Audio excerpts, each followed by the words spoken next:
Do you still do that? I've had to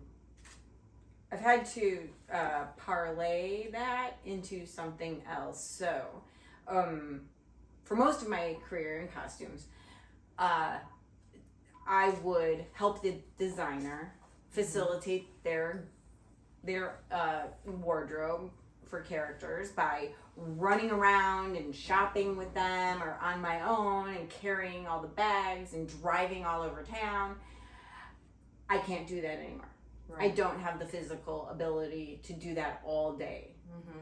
So, due to COVID, was a blessing in disguise, because I was able to say, if I work from home and I can't do all that craziness anymore, let me take care of your accounting and make it something that designers and supervisors need. Wow, you're still in the industry. You're still working. I'm still working, and I don't want to. I'm in the union, and because that's how you get your health insurance. Yeah. Right? Yeah. So, how do I, having had cancer 3 times, working on a book, COVID, not wanting to get sick because of my immune system. Absolutely.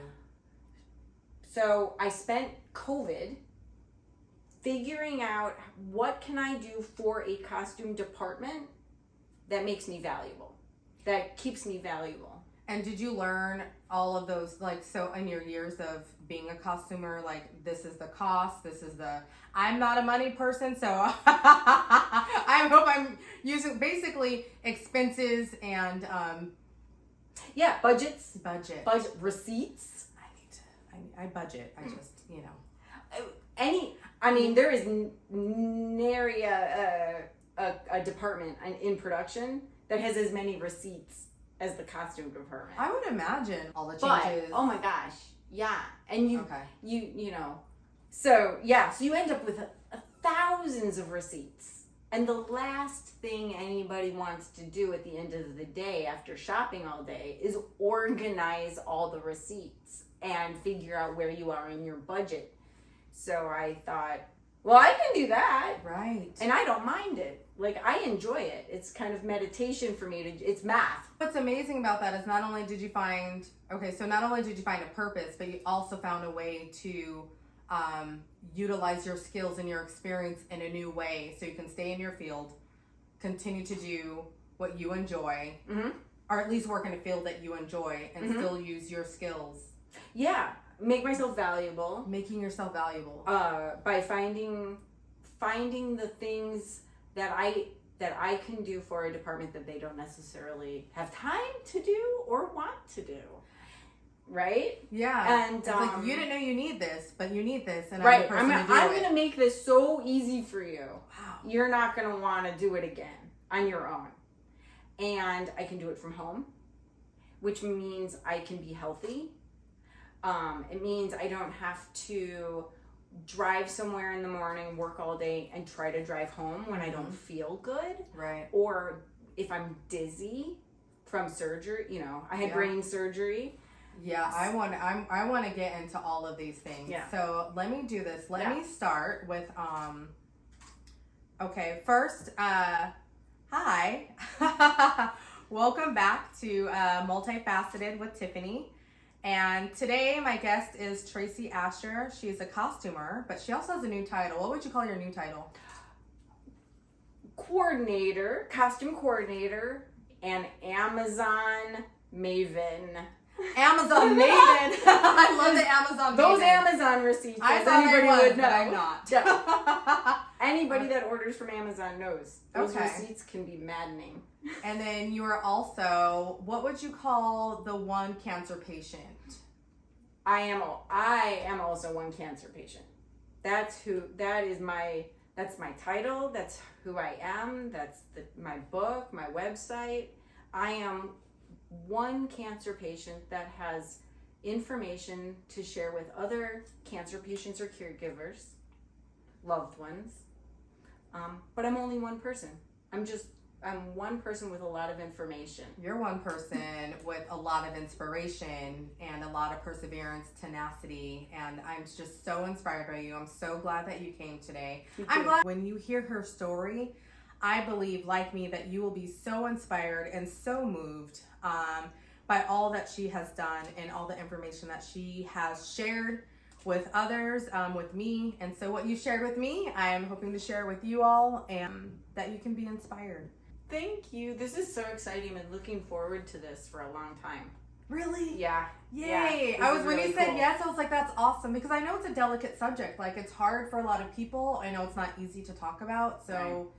I appreciate your vulnerability, your openness, because I think it is something that people need to know about. In a way, it's hidden, not because it's taboo, but the fear that surrounds it, the pain that surrounds it. And like, you're like, you know what, let me shed some light, let me take away some of that fear. So I really appreciate you doing this. Of course. I mean, that was sort of, I was raised, my father is a professional photographer. Mm-hmm. And I work in the entertainment industry. Mm-hmm. So it's in my DNA to want to document.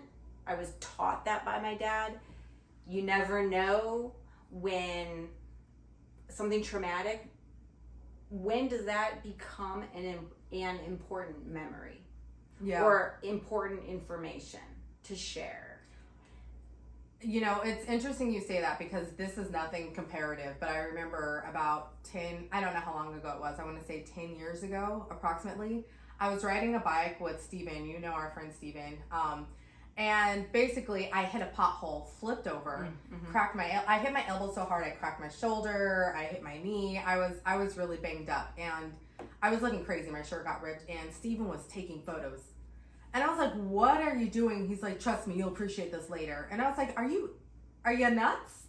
And to be honest, I'm glad that he did, because I look back on that and I think about that time and what I learned since then. And so documenting, I say that to say that I think documenting is an incredible experience, because it helps you see what you've overcome. Yeah. And I think it helps other people know that they can overcome things as well. Why don't you tell us about the first time that you were diagnosed with cancer? Okay. In total, to today, I've been diagnosed 3 times. 3 times. 3, yes.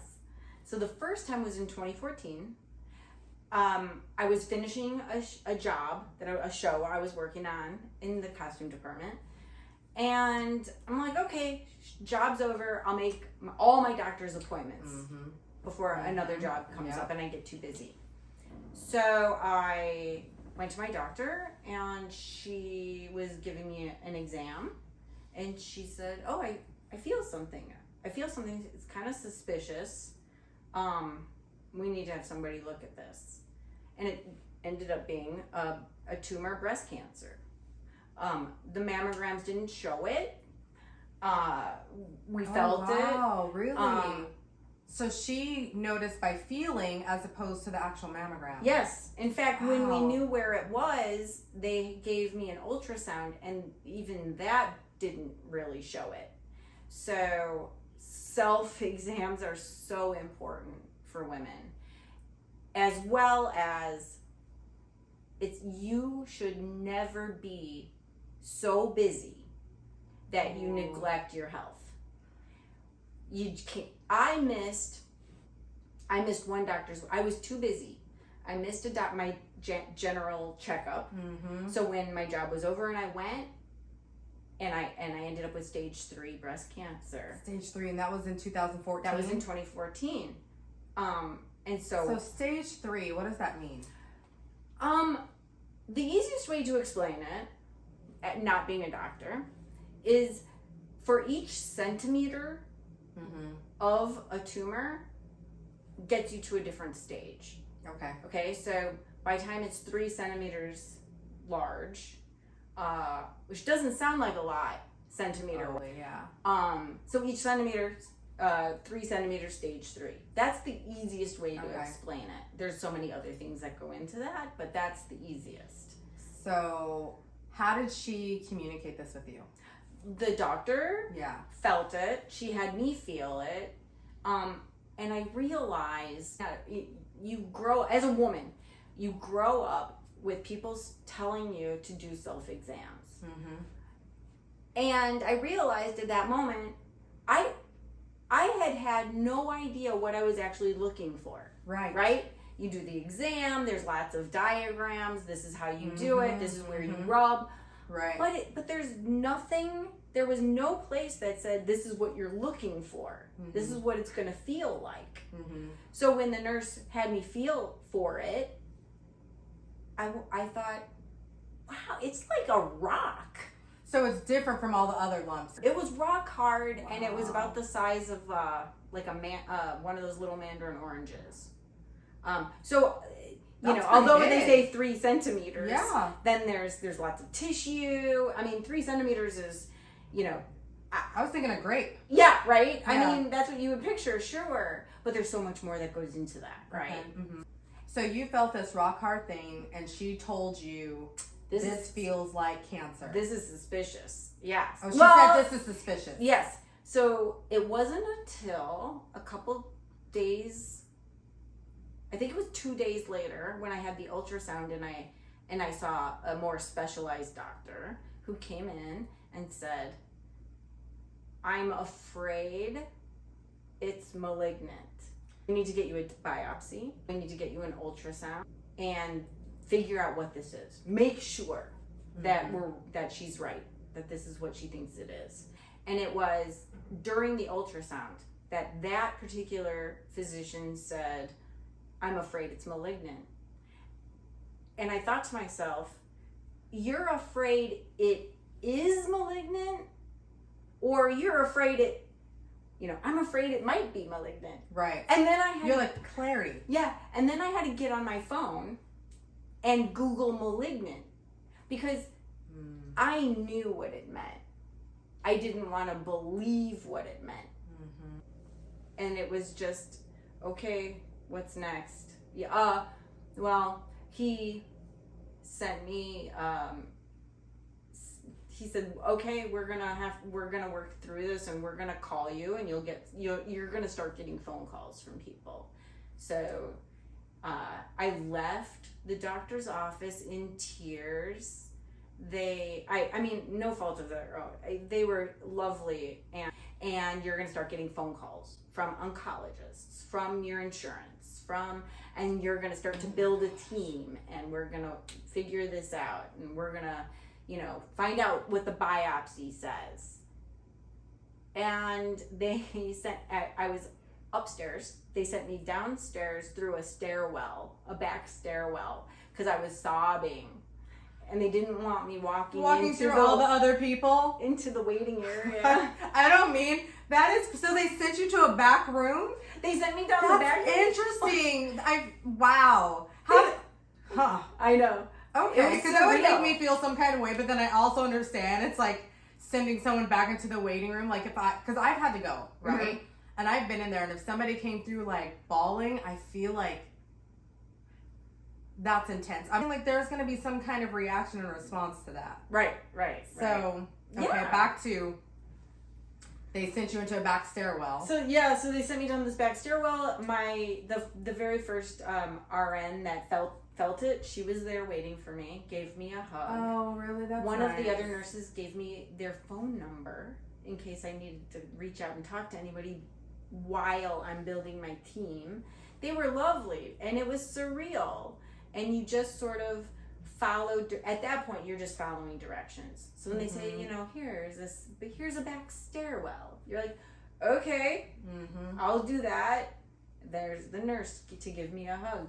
Great. Okay, I'll do that. Thank you for the phone number. I'm gonna go home, I guess, and talk to my loved ones, and see what happens. Then almost immediately the ball starts rolling, and you start getting phone calls. You start building your team, making decisions. How was this contacting your family? Like, who was the first person that you talked to? My dad. Other than my husband, I called my husband. Did your husband? You called him? Yeah. Okay. Yes. And he left work. I told him it was bad. He immediately left work and met me at home. And then together we started calling family members. I think I was the one who called my dad, but I also think I may have made Jim do it. I may have just sat sort of with my jaw on the floor and was like, I can't do this. I can't call anybody and tell them this. Can you do it? And right. I can't imagine all the different emotions, right? There's shock, there's fear, there's also hope, right? Yeah. And I had experience with this. My mom,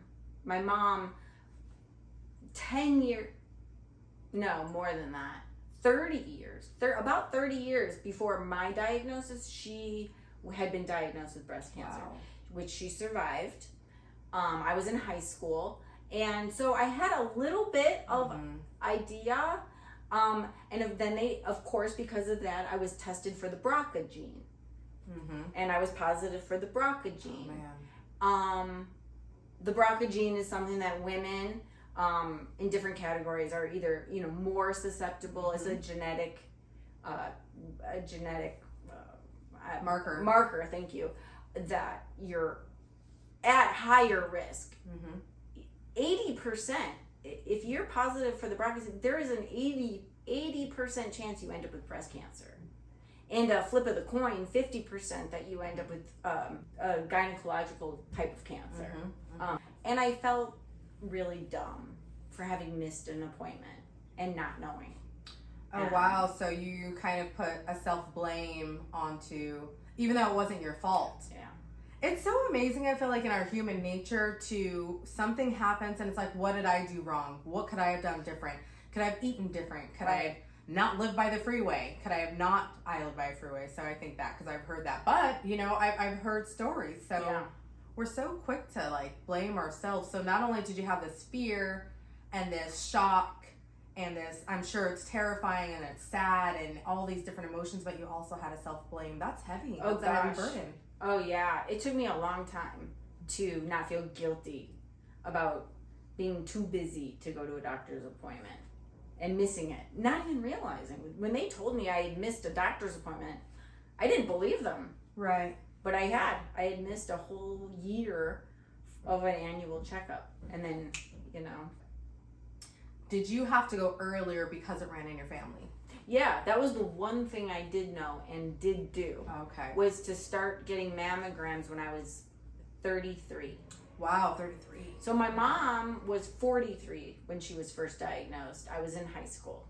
And then they wanted me and my sister to start getting mammograms 10 years before the age that our mother had it. Awesome. So at 33, we started getting annual mammograms. What was your husband's response when you told him? I know you told him over the phone. Was there anything he said, and what happened when you both first saw each other? Gosh, we talked about a lot of what ifs because I didn't really know what was the next step. I knew I had to wait a couple days and then stuff would start to happen. So it was a lot of, well, let's call everybody, tell them what's going on.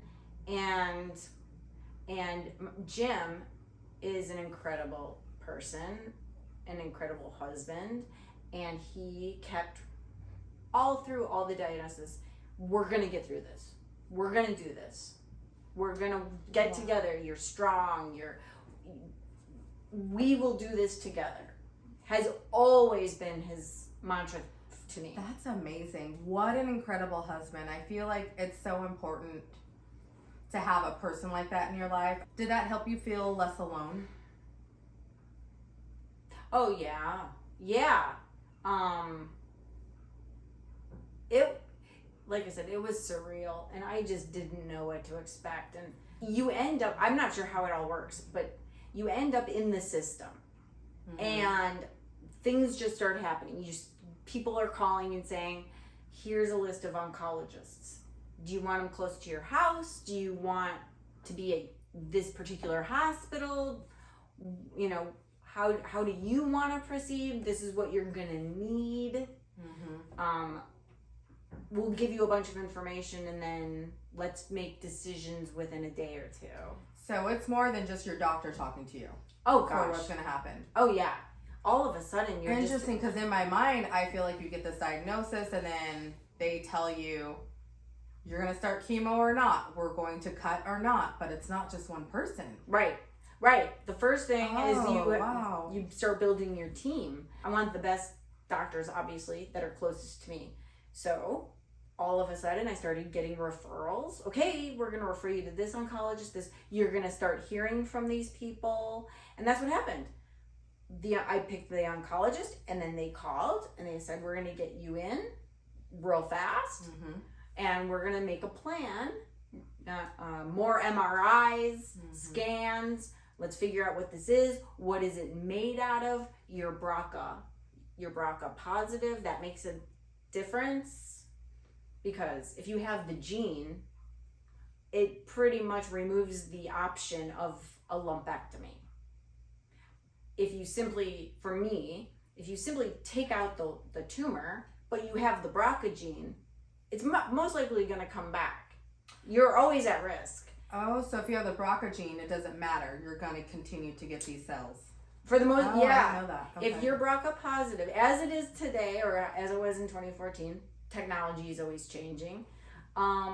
If you were BRCA positive, you don't have much of a choice. You're going to end up with a double mastectomy. Because it's in your what they told you? Yep. What was your response when they told you that? That's huge. My mom had been through it, so I knew I could do it, because I'd seen her do it. So that was a little bit of comfort. Like I had a tiny idea of what to expect. And the fact that she got through it, I knew I could get through it. So that was the thing. As scary as it sounded, I'm like, my mom did this 30 years ago. I can do this. And so we started scheduling. Get a surgeon, get a plastic surgeon. I had my oncologist, radiation. It was all part of the package. So when you got a plastic surgeon, did you say to yourself, because I know some women don't want to do reconstructive surgery, did you want to do reconstructive surgery? I did. Okay. For me, it was a no-brainer. I didn't even have to think about it. You're like, I want him to look like this. Here we go. Yeah. This is the size, and let's go. Yeah. I was 39. And my feeling for myself was, I don't want to be a 39-year-old woman without breasts. I like having breasts. And I thought, okay, I'm going to pick out the best ones. Yes. I'm going full in on this. Yeah. And I'm going to get some really great boobs. Yeah. Absolutely. I hear that. And that was going to be my silver lining through it all. Do they tell you like what size you can have? Yeah. Maximum? They're like, okay, Tracy, you cannot have double D's. Okay. Well, okay. I started before cancer with double D's. Yeah. Oh, so you went in. You had some girls. Okay. Yes. And I'm like, oh, this could be great, because I will be a 60-year-old with great boobs. Wow. Right? Yeah. That was one of those, like, you gotta have that silver lining. Yeah. All right. Yeah. I don't have to deal with these, getting these big bras or whatever. Yes. That's hard to find. Oh, I'm gonna have trust. the best. I'm gonna have the best tits when I'm 60 years old. Yes. That is something to look forward to. Wow. So you had that silver lining. This was your first time. So how long was that whole process from I got diagnosed to now I'm in the room getting radiation? About 2 months. We're gonna do surgery. Then radiation, and then chemotherapy. Okay. And that whole thing took about a year. Wow. So it was the end of 2014, and by the end of 2015, I think I was having my first reconstructive surgery. Okay. So that's a good amount of time. That's a good chunk of time. You have your reconstructive surgery. You have your beautiful breasts. You're like, I love these. And then what happens? Because you said earlier you were diagnosed 3 times. Yes. So, because you would assume doing all of that. Yeah, free, cancer free. Right. Yeah, I don't have breasts. Oh, okay. Also, like I said, with the BRCA gene, there's a 50% chance of uterine cancer. Mm-hmm. So I also had to have a hysterectomy. So it was mastectomy, radiation, chemo, and when chemo was finished, I had a full hysterectomy. And that whole year. And then reconstruction at the end of that year. So 1 full year was diagnosis, mastectomy, radiation, chemo, hysterectomy, reconstruction. Oh my gosh. Yeah. That's so much. So what was... Okay, so with your first time, that's your first year, your husband's like, we're going to get through all of this together. And you're like, awesome. But you know you're going to have some physical pain, emotional. What was a thought that was your biggest fear? And then what was your biggest encouragement thought? At the beginning, well, my biggest fear was is this going to be painful? Mm-hmm. Right? I can pretty much get through anything, but how much is this gonna hurt? Mm-hmm. I just, you see in movies. Yeah. Oh, and am I gonna lose my hair? Mm-hmm. What am I gonna look like without hair? This is horrible. I was so afraid I was gonna just look like death was swarmed over me. Yeah. Right? Yeah. And that I would be in pain. So early on, the flip side, the silver lining, the encouragement, I decided, just in case, I want to remember what I look like now. Mm-hmm. I want to remember what I look like and then compare it to what happens later. So I hired a woman to photograph me before, and then I thought, after. Yeah. Well, I quickly learned when is after. There is no real right? There was always more happening. I was never really gonna know when is after. So, because after is always evolving, right? Because you still have so much life to live. There's so much more to do. I think the before is a big deal because it's like, this is gonna change. Yes.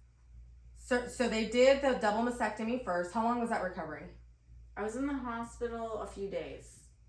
I was in the hospital a few days and then physical therapy. Okay. They took lymph nodes. Mm-hmm. A few weeks. I think it was about 6 weeks, and then they wanted to start radiation. Okay, so 6 weeks, then radiation, and then chemotherapy? Yeah, radiation was every day for about 6 weeks. Okay. And then chemotherapy.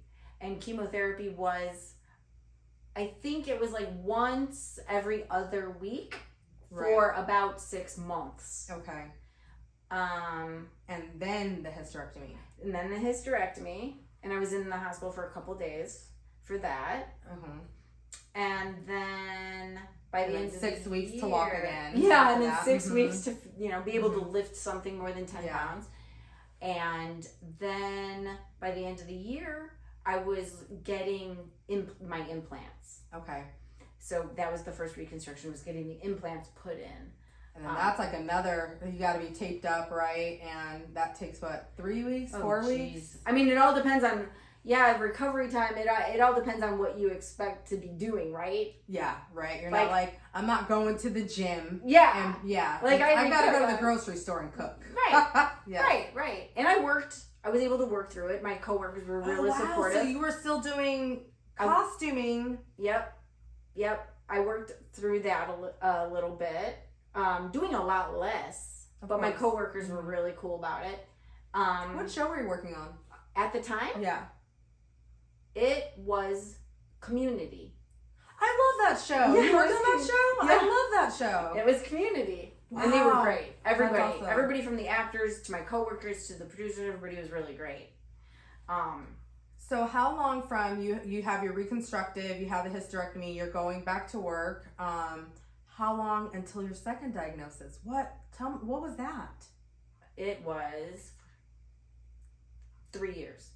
3 years. It was 3 years. So 1 year of getting all that stuff done, and then 2 years of thinking I did everything I could do. Yeah. And I'm taking estrogen blockers, and I'm taking my medicine, and I've done all the surgeries. This is okay. I'm back to normal, and I have these great photographs that this woman took of me, and she's like, we should put these together somehow. Absolutely. These are really good. Nobody's seen what it looks like. Oh, we didn't know when the after was. Right. So we just kept shooting. Yeah. So we shot this is what radiation looks like. This is what radiation burn looks like. So we were photographing everything, this woman and I. And it's like, what do we do with all this stuff? Yeah. This is kind of neat. And Is this how you got your idea for the One Cancer Project? Yeah. Was it before or was it after? It was after I had been photographing stuff for a while. And I was showing doctors. Look at this cool photo I have, and the doctors and other friends and family and patients I was showing photos around, and they're like, "Oh my god, that's what it I had no idea that's what it looks like." So why don't you tell me what exactly is one cancer patient? It took some time to figure out, but I was accumulating all these photographs. Diagnosis 2 was in 2017. The breast cancer had metastasized into my spine, in my neck. Oh my gosh.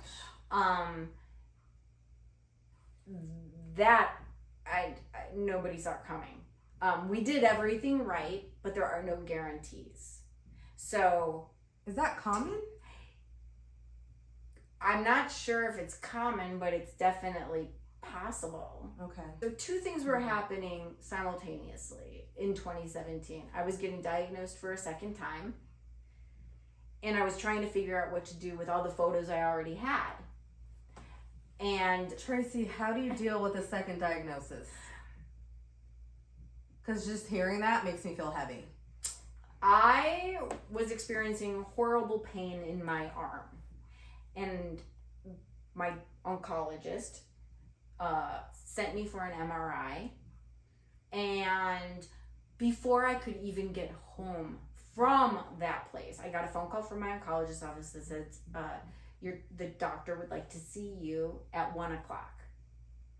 And Jim and I went home, had something to eat, went to the doctor's office, 1:00. He comes in and he just looked like he was in tears. And he said, the pain in your arm is because you have a tumor in your neck, and it's caused the vertebrae to squish on each other. The cancer has eaten away at the cartilage in your spine, in your neck. So 2 vertebrae have nothing in between it but tumor, and it squishes. So you end up on top of the nerves. It's a compression fracture, crushing the nerves, causing your arm excruciating pain. And I had never heard of anything like that before. Right. And I'm thinking, oh my God, it's in my spine. What does that mean? Yeah. So Jim and I, he said, my doctor says, there's a room for you at the hospital across the street. So we didn't even go home. We had what we had. Wow. We walked. The hospital was so close. We walked to the hospital. I cried. I was speechless. And Jim and I went through the process again of calling everybody and telling them what was going on. And went right to the hospital and right into a room to wait and see if a neurosurgeon, could do the surgery. Like that day? As soon as that possible. day? That day we walked right Ooh. into the hospital with what we had, what I was wearing, what I had. We walked right in, right to a room, and waited for a neurosurgeon to take my case. No time to think about it. No time to make decisions. It's like, you're going in. Yeah. Dang. Yeah. Made some phone calls. My family got on planes. Time to process. Yeah. People got on planes like within 24, 48 hours and came to California to help and to be here. And we just didn't know what was going to happen. Mm-hmm. Did they tell you what type of surgery? Okay. Or were they just like, here's a room, here's your surgeon, and we'll see you when you wake up? It was worse. Oh, no. It was worse. We get into the room, and I don't remember if it was the same day or the next day. A neurosurgeon comes in, introduces himself, puts the picture of my neck up on like an x-ray. It's not an x-ray, it was like an MRI. And says to me and Jim, I'm the best neurosurgeon at this hospital and I can't do this surgery. I don't have the right people or equipment. It's a big deal. So we're going to put you in a EMT van and we're going to send you to another hospital, UCLA. We're going to send you over there and hopefully there's a surgeon there that will take your case.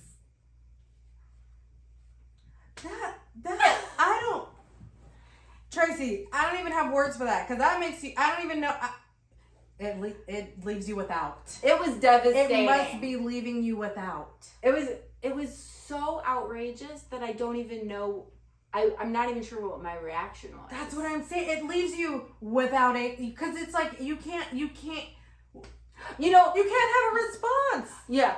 You're the best and you can't, and you're gonna send me in a. You want to hear my response? I actually remember what my response was.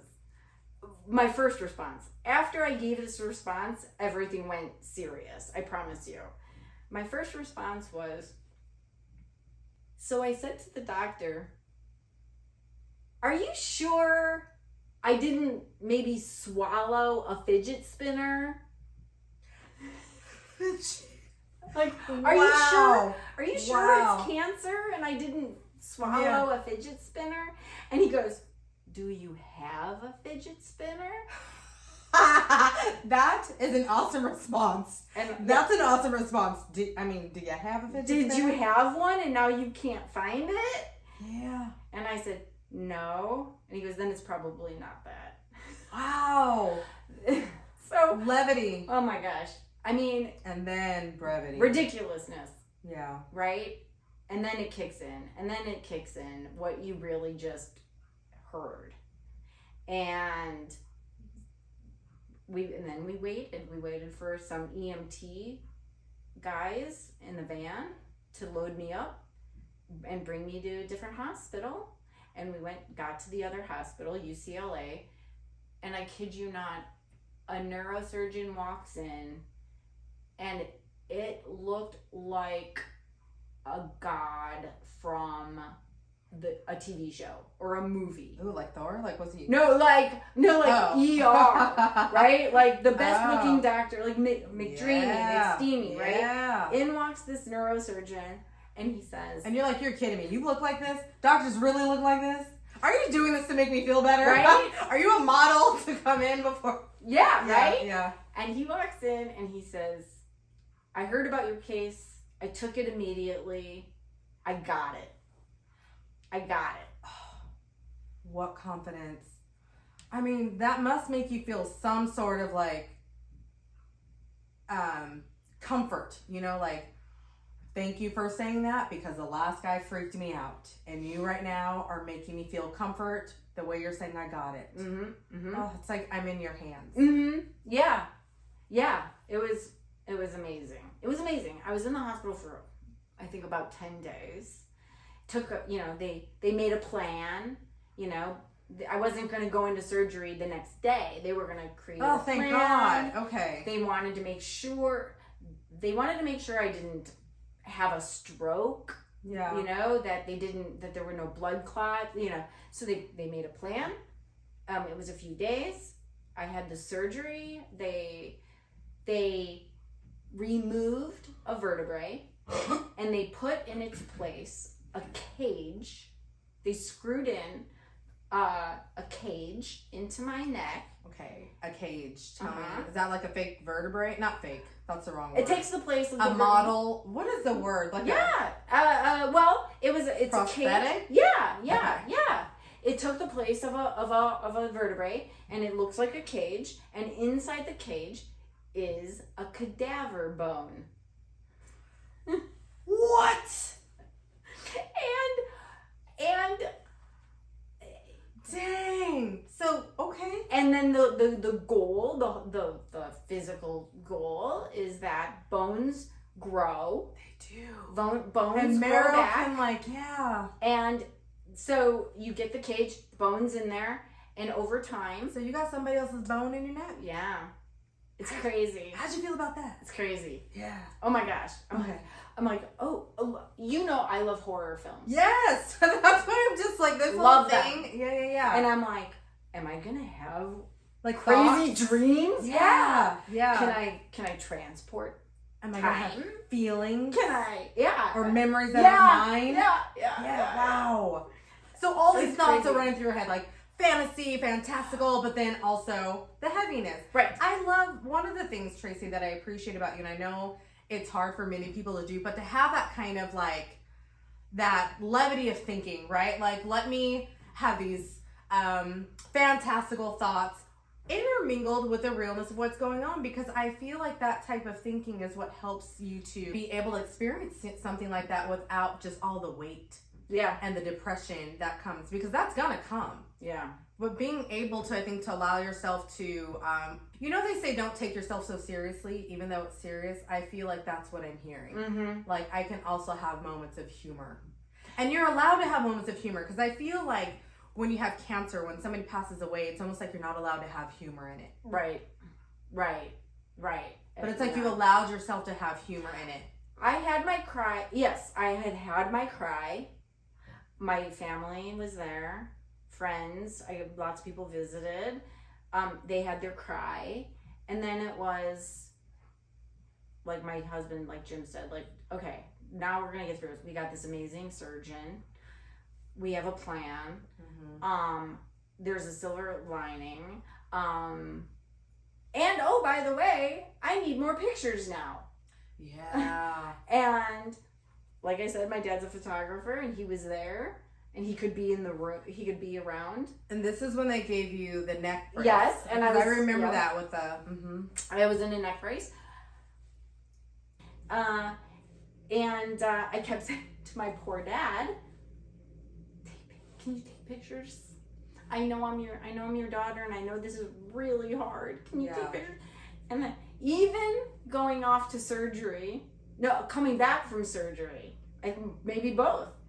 I would, in my anesthesia haze, I would go like this. You're like, take the pictures. Are you taking? You better be taking pictures. Yeah, right? yeah. Oh my gosh, I can remember thinking, you better be taking pictures. Yeah. I'm not going through this for nothing. Right.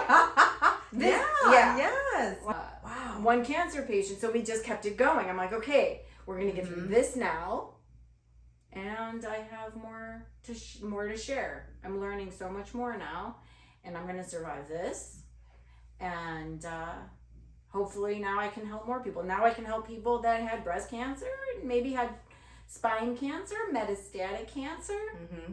Mm-hmm. I was constantly thinking of other people. But you know what, Traci, I think that's what's important. I think in life too, when we go things, it is to share these experiences, right? I think it gives it a purpose. So you came up with, I want to create something to give to other people. Did you keep journals? Yes. What were some of your entries about? Things that I learned that I thought were fascinating that might help shed light, take some fear. There were so many steps that when you don't know what it is, what it's going to look like, how it's going to feel, what does an MRI machine look like? Right. My only real reference was my mom 30 years before or more, and things had changed so much. Right. Or movies. And movies that portray this stuff do it in a way that's going to be scary and depressing. Right. Right? And so it was a great distraction. And looking back at photos and reading things that I had written. Now, did you put these things that you've written with your photos? Yes. So when someone accesses, because you have a website. By the way, there's a website. She has a book coming. We'll talk a little bit more about that. But in your One Cancer Patient, you have these photographs, and you went back through your journals, through the photos, and you've attached your experience to the various photos. One of my favorite was, you're sitting by yourself in a cemetery, and you have this beautiful greenery, but you're so contemplative. And it says remission, one word. Was that your first or your second? No, that was after the third. That was after the third. The third was in 2019. And real quick, what was your third? Not real quick, but what was your third? I mean, my gosh, you have 2017. Yes. So I get through another year of chemo and radiation. And you have your neck. And I have a neck brace for about 7 months. And you were still humorous. Oh my gosh. You and the cats in the scary movies. I just remember admiring you then. Wow. And I think I just met you around that time or a year before. Yes, I have a great photo. A great photo of you and me at Christina's. On the couch. On Christmas. At Christmas. Posing. Yes. In our Christmas outfits. With the cats. And I have a neck brace on. Yes. I tried, obviously, to not let anything stop. I had my people visiting, friends, family visiting, help driving me around. Because I couldn't drive in a neck brace, take me to appointments. I mean, that neck brace stayed on 24/7. Other than to swap out the padding, you shower in it, you live in it, you sleep in it. You shower in it? You sleep in it. Yeah. I did not take that neck brace off other than to change the padding. And we took photos, we documented all that. This is what it looks like in a neck brace. This is what radiation looks like. This is the difference. There are different types of radiation for breast cancer in your breast versus breast cancer in your spine. And then in 2019, 2 years later, I'm diagnosed a third time. Second metastatic breast cancer. After you got them done? After all this, after it metastasized into my spine, going through it all again, it metastasized one more time. This time it was in my brain. The third time it was in my brain. It was in the cerebellum of my brain. And that, again, my dad was visiting. He was already here. I was complaining of headaches. My oncologist said, go to the ER. Just go to the ER, get a scan. Let's make sure it's okay. Okay, my dad's here on vacation. He and I go to the ER so I can get a scan, see why I have all these headaches. And they found a tumor, a breast cancer tumor in this left cerebellum of my brain. So we went from the ER straight up to a room in the hospital and waited to find out what the plan was going to be. And it was devastating news, but also good news, as good as it could be, that they were going to do surgery. That we had a plan. I talked to my oncologist, talked to the radiation oncologist. We had found a great surgeon at the hospital that I was at, and we started it all over again. Went through the process all over again, and had to take more pictures. Mm-hmm. Now it's something else, and it was a great distraction. Mm-hmm. To have something already started, and to go, okay, all right, I can get through this, and we're gonna do more work, and I'm so interested to find out what's gonna make this one different. What's different about this one? What new things am I gonna learn now? Wow, you really were in your purpose. I was deep. I was deep into it. I thought, oh, you know, when my dad was here on vacation, like I said, we were working on the book. We thought it was done. And we were putting it together. Another level, another layer. It's been now almost 9-year journey. Since From the first, okay. Since 2014. And when was the brain cancer diagnosis? 2019. Okay. And then so you had surgery for that when? Oh my gosh. That one was fast. I mean, that was within just a couple of days.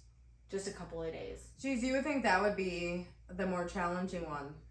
Well, it was yes. But also more dangerous. Yeah. More time sensitive. Right. Right.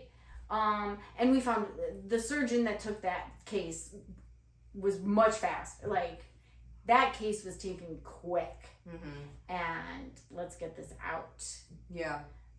So that was pretty quick. That was within a few days. What were the side effects of that? Of having, because it's not something that you hear all the time. Right. Is having cancer in your brain, breast cancer in the brain. I've never heard that. I thought, I don't have a strong awareness of cancer. You hear the word, you see it, and obviously it's growth of cells. So it's a word, it's an overall word for that. But there's a type of cell that comes out of breast tissue that can metastasize. That means grow somewhere else. Right. And fix itself. Yes. But it's the same type of cell. So the same cell from the gene that you had talked about earlier can attach itself to your brain. Yeah. What? So it's not brain cancer. It's breast cancer on your brain. It's breast cancer in your brain. Dude, our bodies are weird. It's crazy. It's crazy. It's really to wrap your head around it is like. What were the side effects from that? Before the surgery? After the surgery. Before you said before it was major headaches. It was headaches, dizziness. It was mostly headaches and dizziness. Did you think that it was an effect from like the chemotherapy and radiation? I justified everything right. all the time. Right? Oh, I had been in Colorado, and it was like, oh, it was the altitude, Mm-hmm. I was on a plane. It's that, I'm just a little dizzy. So afterwards, they removed a good portion of the left cerebellum, which is responsible for balance and depth perception. Mm-hmm. So, like we said earlier, that really became an issue with driving, mm-hmm. work. I was really excited to go back to work before this had happened, and then it was, I can't drive. I'm scared to drive. I'm scared to work. I needed all of a sudden I needed glasses. Like, everything changed, because when it's your balance and depth perception, how do you go up and down stairs? Right. Everything was a little wonky. Right. So I had to not relearn, but have a new plan of how you are able to move through life. Yeah. So you've had 3 surgeries, 3 diagnoses, and you, Traci, said, all right, life, let me tell you what I got. Yeah. And you have 1 cancer patient, but not only that, because you also have a job as a costumer, and you turn that into something else. How did you have like the fortitude? Do you feel like that's just who I am, or did somebody inspire you to do it? It was a little bit of a lot of things. It was me not wanting something to break me, and it was loved ones. It was my husband and my dad, constantly reminding me, this isn't gonna break you. Don't let this break you. You're not that type of person. And then it was the pragmatism of, I can't lose my insurance. Mm-hmm. I need to work. I need to work in my field. I need to work from my union. So you created a job for yourself. Yeah. Yep. So I had to figure out, COVID was a great way to do it, how to work from home, and how to make myself valuable to costume departments. Wow. What do I have to offer now? If I can't drive and I can't run around, and I can't do all the physicality of the job, how do I make myself valuable and keep a job and keep my insurance? And that was, like you and I talked about, that was receipts, accounting, budgets, that day-to-day creative, not creative aspect, that other customers don't even have time to deal with, let alone want to deal with. So I'm like, okay, this is what I'm going to do now. I'm going to be a costume coordinator, costume accountant, and take that off the shoulders of supervisors and costumers and designers. I got it. I'll take care of it. Let me do this. Make myself useful.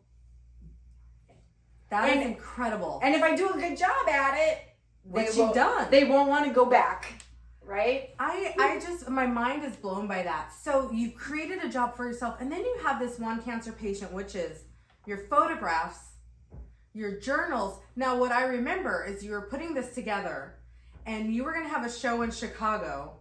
And what happened with the show in Chicago? We planned a beautiful show in their space, and it was a great success. And we were able to also have it on Zoom, so all my friends in California could see it too. And it was so it motivated me. It was inspiring to me. We also opened it up to other women who had dealt with cancer, other artists, women artists. So it was one cancer patient's story, and a few other women that had similar circumstances and were artists, and it was beautiful. And it was like, okay, we can do this. We can do that. I can work on the book, and So you're working on a book, Traci. This is amazing. Going, chronicling your experience from diagnosis 1 until today.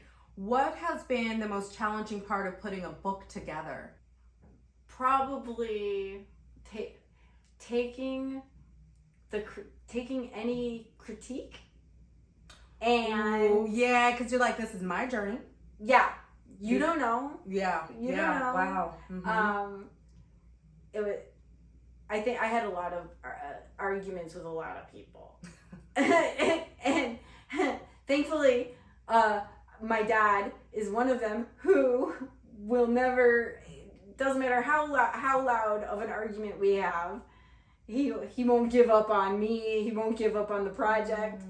But if that was hard. It was hard to take criticism when it's something like this that you've been through and it's so personal. Yeah. But you have to, because if somebody doesn't understand something, what's the point? Absolutely. The whole point is to make it understandable for anybody. Mm-hmm. So that I had to ease into.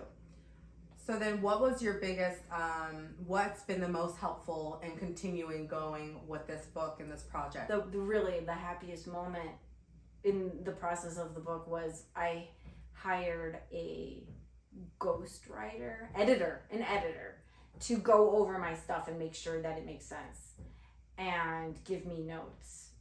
And once I got past the ego of the criticism, Yes. and I implemented the notes, when she said to me, she said something to me like, I've never had a client take my notes and nail it. She said, this is so good. You nailed it. You took my notes, and on the first try, you nailed it. Wow. That was the moment where I'm like, I got something. Yeah. I got something. I did it. I accomplished what I set out to accomplish. How many shows have you done so far? There was the one in Chicago. There was one that was virtual, so it was just online for a short while. Well, how challenging, right? Because it's like you have all of this, and then the pandemic hits, and we're on lockdown, and you're like, what? Right, this is really I'm ready to showcase my life. So you don't just have a book, you don't just have a photo experience. You also have a website, a YouTube, where, I mean, you have recipes and because you've become a vegan. Yeah. Oh, yeah. Yes. So, yeah. We A also vegan, got is that to what I say? A yeah, vegan? yeah. You eat. Yes.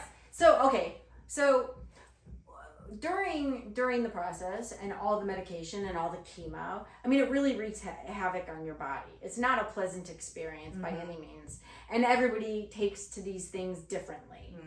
One of the things that happened to me was like, it really messed with my gut. It messed with my stomach. All that medicine. And so when I knew I was going to have to go through chemo again, I'm like, I do not want to go through that again. That was awful. What can I do? And, some basic research, a lot of people said, cut out meat, cheese, like vegan, try vegan, plant-based. So I said to Jim, I'm like, let's try it because I got to try something. I don't want to go through this stomach issue again on top of everything else. And it worked. It worked. I never had another issue. Wow. Jim felt great. I felt better. I didn't have any problems with two more, with all the chemo I was still going to do. Wow. I love that he went vegan with you. Yeah. That's a huge support, because that would have been horrible where he's like, oh, you're having This some steak. potatoes while I'm eating my chicken. Yeah. Yeah. What do you want to put on the barbecue? Yeah. A tomato? Right. No, so we did it together, and it worked. It was great. I felt so much better. And so we started making recipes, but we're like, let's record these, like a podcast. Yeah, absolutely. So we started doing these little funny how to make a vegan thing. We got friends involved. Yeah. You know what? It was probably also COVID. COVID was, come on. Weird. The best of the worst. The best of the worst. Yeah. I mean, yeah, I it changed. really. Yeah. You found passions out of it. Well, you know what? Actually, for me, COVID was kind of reversed. So my biggest fear, pre-COVID, if somebody sneezed, I'm rolling down my window. I'm a pre-COVID germaphobe. Don't share drinks. I'm not sharing food, and so this was my worst nightmare. Oddly enough, COVID was a time, people are like, oh, I gained weight during COVID. I had too much anxiety. I had never felt that. And I had just come out of surgery. I had 17 tumors removed. I had open myomectomy. And so I went into it. I was recovering. And I'm watching everybody like, oh, I'm suddenly a chef. Oh, I'm a gardener. Look at my bread. Like everybody, Oh, yeah. So many people became, I'm a life coach now. And everybody I'm gonna meditate with people every day. I'm gonna teach people how to breathe. I'm gonna pray with everybody. I'm gonna sing to the world. And I was here I'm just trying to breathe. I'm just trying to breathe. So I watched people going, how is, and then I was teaching from home. Oh, yeah. But it wasn't until I found a life coach. and because I couldn't like, I wasn't able to do stand up. I was in grad school and I was supposed to graduate that May. And so for me, that time was I had surgery, my aunt passed, the pandemic hit, and I was supposed to go to Spain and Morocco. I had this whole grand plan. All of it got shut down. I was going to get back into improv. Like, I was like, I know what I'm meant to do. And all of it got shut down. And I was left going, okay, now what? My biggest fear and everything I was supposed to do. So it put me into this place of like, it laid me flat. And it wasn't, I don't even know, my life coach, I felt like, she helped me to get back on track. And, you know, obviously a lot of things have happened since then. Watched you, I'm like, man, everybody's doing stuff. And I'm like, here I am, I have all these things. And well, yes. I mean, so I was so inspired. I was like, Traci, this girl has been through all the things. And she got a book. She's got an art show. She got a YouTube channel. My question is, what are your next steps with all of this that you have? I'm ready. I'm ready to expand and have that tangible book and then really be able to help as many people as I can. So your goal is to help people and give them knowledge. It was the thing that was the thing that was the most debilitating for me, that gave me the most anxiety was not knowing, not understanding. And I searched and I couldn't find anything until I finally thought, I'll do it. I don't have a problem. Talking frankly, right, pragmatically. You definitely do not have a problem talking frankly. That I love about you. Well, I'm so glad you've written this book and that you've put these photographs together, because I think people understanding the journey or having the opportunity to see a journey can give somebody an idea of what to expect, what they may experience. Of course, everybody's story is different, but right. I really appreciate you sharing yours and your journey. One Cancer Patient is her handle. OneCancerPatient.com. There's ways to get to all those. Get to Facebook, get to YouTube, get Instagram. Well, I can't wait to see what happens with this. I think it's an incredible story. I think you're an incredible woman. I am unbelievably inspired by you. I think I'm just so moved by your tenacity, your strength, your resilience and perseverance. I mean, honestly, there's not a lot of people on this earth who can say, I've been diagnosed with cancer 3 times from the breast up, and be like, I'm excited to have beautiful breasts when I'm 60. I think that is great to have a silver lining. I think it's great to have the sense of humor that you have, but also the sense of seriousness and perseverance, and to want to serve and give back. Giving back, I think, is such a big deal in life. I think it's life-giving to be a servant. And so thank you, Traci, for giving back. Thank you for being willing to share everything you did. I know that's not easy, but you do it with such grace and humor that, like, I feel like you allow me to be able to laugh and be serious at the same time. I'm so not that it's your job to give me a gift at all, but it's a gift. So thank you. Thank you. I mean, I told you I was so excited for this, and this is such a great experience. It's so great. Well, listen, follow Traci on Instagram at One Cancer Patient. Find her YouTube. She's got funny, well, I don't know if they're funny, but she's got some. I think they're funny. Some great vegan cooking videos. There's a lot of content on there. Yay, thank you. Okay. Thank you. I'm learning how to end all this. Thank you for everything that you shared and for letting me have my questions. I have a billion more.